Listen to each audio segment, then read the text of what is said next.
所以我今天这期节目呢，要用这个 ESP32 里边的蓝牙来追踪我们小米手环6的信号强度，还有它的是否离开和在家的状态。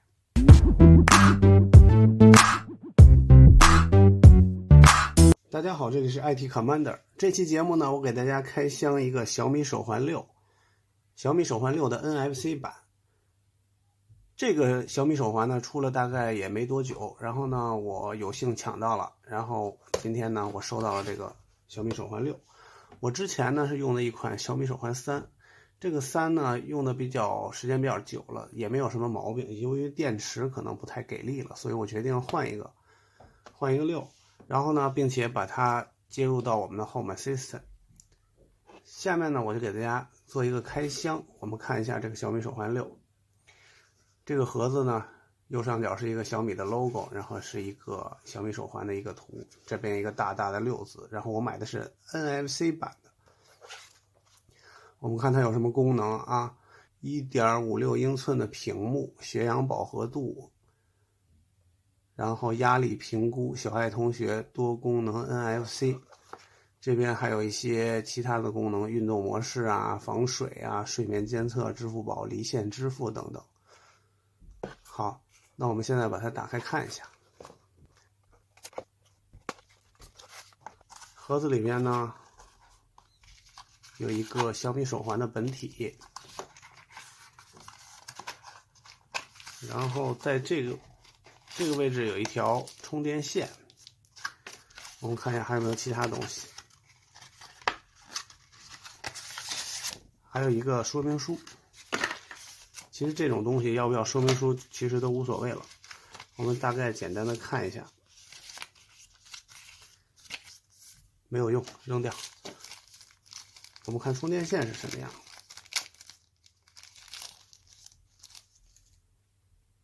小米手环好像从4代还是5代就是这种磁吸式的了，把这个啪吸上去就可以充电。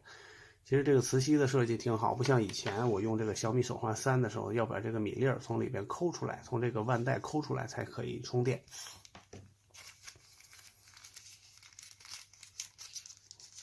我们把这个小米手环的包装撕掉。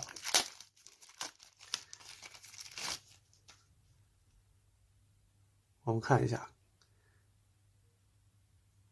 还是那个感觉，其实跟3代呢，我感觉大小应该差不多。对，大小差不多，但是呢，应该是屏占比会高很多。它已经开机了，请先绑定，然后设置，好像不绑定的话也没什么功能给我。然后后面这边是心率传感器，还有充电接口，充电的时候再也不需要把它从这个腕带抠下来了。好，那么我们怎么把它接入到 Home Assistant 呢？让它变成一个传感器呢？我手里呢是一个 Node MCU， 这个 Node MCU 呢跟我以前讲的不太一样了。以前我用的是 ESP8266 的，然后呢这个呢是 ESP32 的一个开发版。ESP32 有什么好处呢？它带蓝牙。为什么我要选这个呢？因为我的 Home Assistant HasOS 是安装在了软路由里，我的软路由呢并不支持蓝牙硬件，所以呢我的宿主机上没有蓝牙硬件，就不可以直接调用我们机器上的蓝牙模块去寻找我的小米手环。所以我今天这期节目呢，要用这个 ESP32 里边的蓝牙来追踪我们小米手环6的信号强度，还有它的是否离开和在家的状态。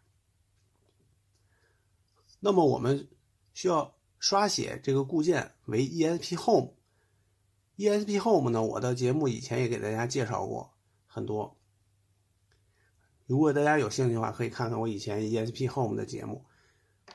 那么刷写 ESP Home 的话呢，我们需要一条 USB 线，是这种 Micro USB 的 USB 线，然后我们把它插入到我们的 ESP32 的这块小开发板上。这块开发板很便宜，大概20-30块钱就可以买到。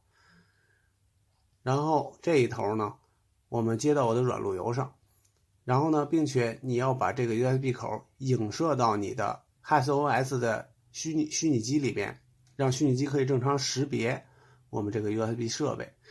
它应该在系统里是会识别成一个串口设备。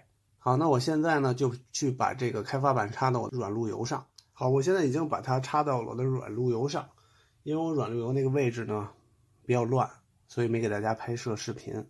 好，那我现在来确认一下是不是我的 HasOS 真的能发现这个新的设备。我先把灯关一下，因为我这个反光比较严重。好，那大家看，这是我的软路由，软路由是 VMware 的。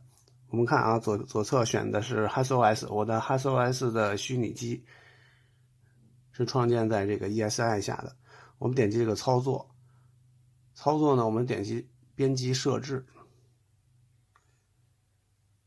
我们往下拉，大家看这底下呢有一些设备 USB 设备，一是我的 CC2531 的 USB 的芯片，之前的节目给大家介绍过。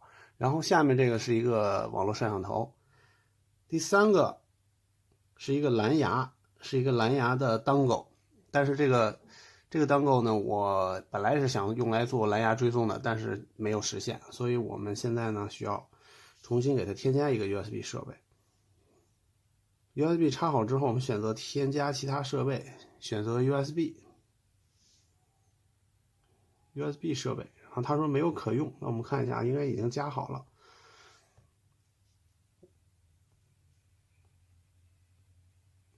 我们看最下面已经多出来了一个 CP2102 USB 图串口，我们看这就是我们刚才的那块开发板，我们点击保存。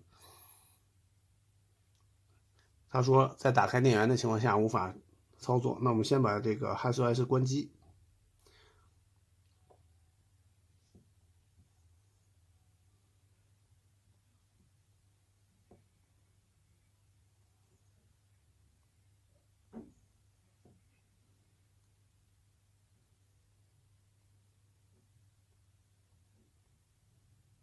好，大家看，虚拟机已经关机了。关机之后呢，才可以添加设备。我们选择其他设备，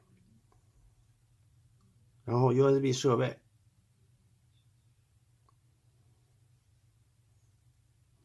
挪到最下面，我们看新的 USB 设备，然后我们点击保存。这个时候存上了，然后我们点击一下启动，让虚拟机启动。启动之后，它就可以挂载我们的这个开发板。我们再看一下设置里面是不是真的添加进去。我们看最后一个就是我们刚才添加的那块 ESP32 的开发板。然后我们稍等一下，等待我的 HasOS 启动。好了，现在应该已经启动成功了。然后我们回到 Home Assistant，Home Assistant 我们刷新一下这个页面啊。然后我们看左边有一个 ESP Home， 如果你没有的话呢，要从这个 Supervisor 里边，左侧的 Supervisor 里去安装 ESP Home， 就是这个 add-on。如果大家不知道如何安装这个 ESP Home 的话，我前面有一些教程也是关于这个 HasOS 的，也会讲到如何安装这些 add-on， 大家可以去翻一下以前的视频去看一下。然后我们选择这个 ESP Home， 这个呢是我以前一个节点已经添加好的，然后我这个 ESP32 呢是一个新的节点，所以我们点击下面这个加号，我们要给它起个名字，那我就叫它 ESP32 好了。选择下一步，下一步呢就是选择这个芯片了。我们最常用的是 Node MCU， 还有这个 Wemos D1。我们往下拉 ，Node MCU 32S， 还有这个 Generic ESP32， 我们要选这个 Generic ESP32。选好之后，我们点下一步。这一步呢，就是输入你的家里面的 WiFi 的名称和密码。输好之后，我们这 OTA 的 password 呢无所谓了，我们可以不填，因为这是一个选填项。我们点击下一步，然后点击提交。这个时候呢，我们看我们就多了一个节点，并且这节点是红色的，因为我这个 ESP32 并没有上线现在，所以它是红色的。我们下一步呢需要编辑刚才我们 ESP32 的开发版配置文件。那我们上面写什么呢？首先呢，我们要用这个开发版搜索到小米手环。小米手环是 BLE 的蓝牙，我们要用 BLE 发现这个设备，我们才可以追踪这个设备。所以呢，我们第一步是先要拿小米手环的 MAC 地址。好，那我们现在开始操作啊。我们需要在 ESP Home 里面编辑一下配置，我再把灯关掉。然后我们在这个配置文件的后面输入 ESP32 BLE Tracker， 然后冒号，回车之后再空一行，我们输入文本传感器 Text Sensor， 然后平台 Platform BLE Scanner， 然后名称呢，我们给它随便起一个名称，名称要用双引号引起来，我们就叫它 Scan 就好了。然后我们点击 Save， 它说有错误不能保存，那我们要看一下错误到底在哪行啊？不好意思 ，Scanner 少输了一个 C。然后我们点击保存，成功保存。所以这个界面呢有一个查错的功能，压秒文件呢前面空格缩进，不要用 Tab 缩进，这样呢格式正确，它才会成功保存。保存之后我们点击关闭，然后我们要第一次要对这个芯片进行刷写了。刷写呢，我们点击右上角，我们看它会识别出两个串口，一个串口呢是我 Zigbee to MQTT 的串口，那个 USB 芯片呢，我是不能用这个软件来刷写的，就算刷了也会把它刷坏，我还要重新再把它刷回来，所以我们一定要看好了，要选对这个 CP2102 USB controller， 也就是说你可能呢不是 CP2102， 只要是你要看到有个 USB to UART bridge， 这个呢才是你真正的 ESP32。 那我们选这个，选这个之后呢，我们用这个按钮检查一下配置文件是否正确，我们点击一下，然后马上它就报错了。然后我们看哪行有错误呢？我们要看 ESP32 点压秒冒号2，冒号2代表第二行，那我们就去看第二行到底哪错了。刚才呢这里边说你的第二行这个 E 是无效的一个名字，不能是大写，也不能有空格，在这个括号里边显示。那我们回去把它修改一下，我们叫它小写就好 ，ESP32，然后点击一下保存，还是不让存。那我们再加一些其他字符，可能 ESP32 这个字是不允许用的。那我们叫 ESP32-1 好，试一下 OK， 那它成功的保存了。我们点击关闭之后再检查一下这个串口这个位置，然后我们点击上传 upload。 当你点完 upload 呢，这个 ESP Home 呢就会在你的机器上编译出来的固件呢会通过串口的形式发送到你的开发板，然后让你的开发板呢可以连接到你的 WiFi， 然后呢并且根据你的配置显示这个 BLE 搜索到的 MAC 地址。好，芯片写完了，现在呢是芯片启动的日志，我们都可以看到这儿有一个错误，又出现一个错误，说这个串口被关闭了。那没关系，我们可以看它已经在线了。因为如果你不用串口的话呢，因为你第一次用串口写完你的 WiFi 信息之后，这个芯片只要在你的 WiFi 网络里，我们的 ESP Home 都是可以搜到它的。我们随时可以点这个 log 进来看我们的日志。那大家看啊，现在呢，它已经搜到了很多蓝牙的信息。我们看这里面有一个小米Mi Band 3，这是我的旧的小米手环。然后呢，这有一个 LYS， 这两个呢是我的小米的温湿传感器。小米温湿传感器呢也是可以用这种方式来接入的。大家看我的小米手环6已经出来了，已经被扫到了。那我们只需要呢把这个小米手环6的 MAC 地址记下来，然后配置到我们的 ESP Home 里，让这个 ESP Home 呢可以去追踪我们的小米手环6。然后我们把这个小米手环6的 MAC 地址复制下来 C104 这个位置，它的信号强度是-75。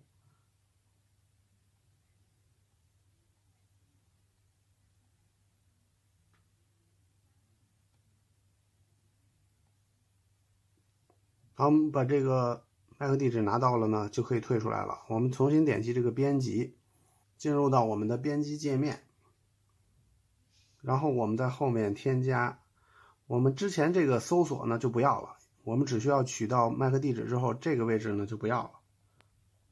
然后我们加两个传感器，一个是 sensor，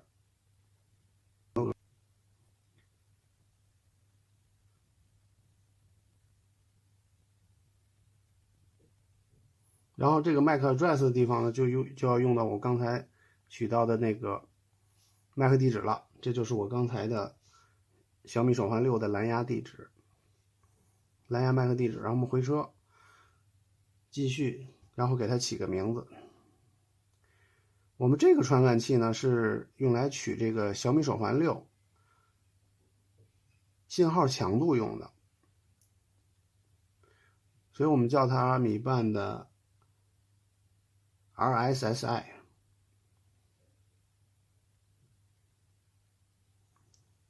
大家不要忘了在两边加引号。好，第一个传感器呢我们就做完了，信号强度有了呢，我想大家就知道该怎么用了。如果你的信号强度大于多少，证明呢这个人是在这个房间；如果你的信号强度小于多少，证明这个人不在这个房间。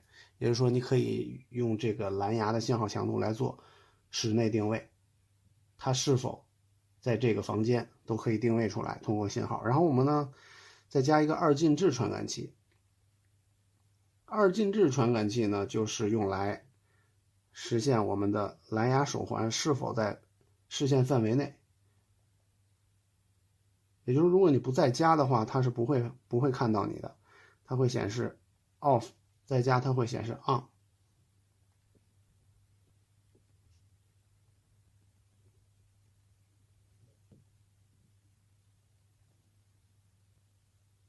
同样我们给它起个名字，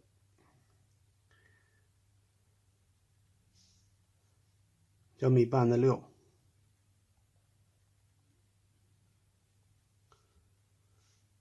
好，这样呢我们的配置就配置完成了。我们点一下保存，保存也成功，证明我们的配置格式都是正确的。那么我们呢就多了两个传感器，一个是显示我的小米手环的信号强度，另一个是显示小米手环是否在蓝牙检测范围内。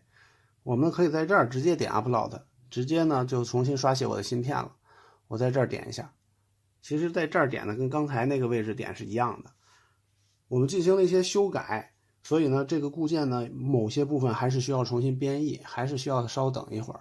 等它编译完成之后，它会把固件传到我的开发板，然后开发板会自动重启，然后加载我的配置。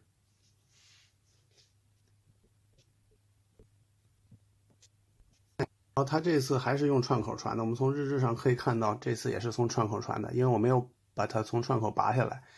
然后右上角这位置呢依然这边保留的是串口，所以它还是用的串口。串口呢比网络会慢一点，没关系，我们稍微等一下。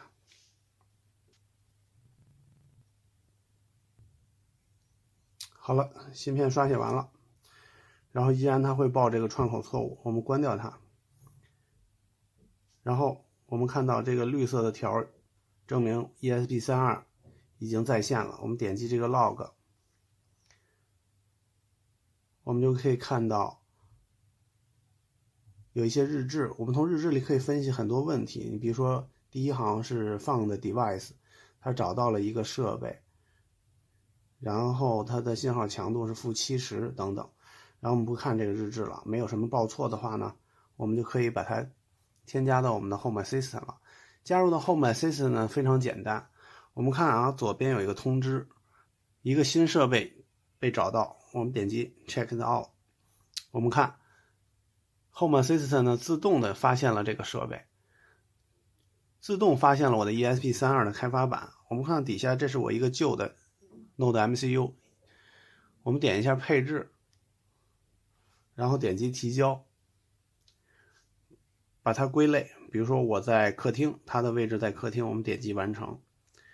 很简单，我们就成功的把这个 ESP32 集成到了我们 Home Assistant。我们点进去看一下，它有一个设备，两个实体。一个设备是什么呢？就是我的开发板。两个实体呢，就是我刚才配的两个传感器，一个是2进制传感器，一个是我们的信号强度的传感器。我们看一下，这边呢就会出现传感器，这个对勾代表我的小米手环在家，这个信号强度会代表我的小米手环的信号强度，蓝牙的信号强度。那我们怎么看呢？我们在开发者工具里边有一个状态，我们在实体这个位置呢可以输入一个米，我们看米 band 6，现在呢米 band 6的状态是 on， 米 band 的状态是 on， 代表我的小米手环现在是在家状态。如果我的小米手环离开家的话，信号强度不足以来支撑它寻找的话，它会变成 off。 这样呢你可以判断一个在家离家的状态。那我们再看下一个，我们刚才添加的另一个米 band 6 RSSI， 大家看-79，这个信号，这个是我的小米手环的信号强度，它距离我们的 ESP32 芯片越近，这个数值越小。所以呢，我现在 ESP32 在另一个房间，跟它有一堵墙，所以它的-79的值并不是很好。如果它的值能到30、40的话，应该它就是在一个房间。大家可以自己去测试一下，这个小米手环6离我们的 ESP32 到底多近的时候，值是多少，然后你可以根据这个值来调整，我怎么来判断这个小米手环在哪个房间或者是在哪个位置。好，那这期节目呢，就是给大家介绍一下如何把我新买的小米手环6接入到我的 Home Assistant 里。这期节目呢，就给大家介绍到这里。如果大家喜欢我的视频呢，一定记得订阅、点赞、转发。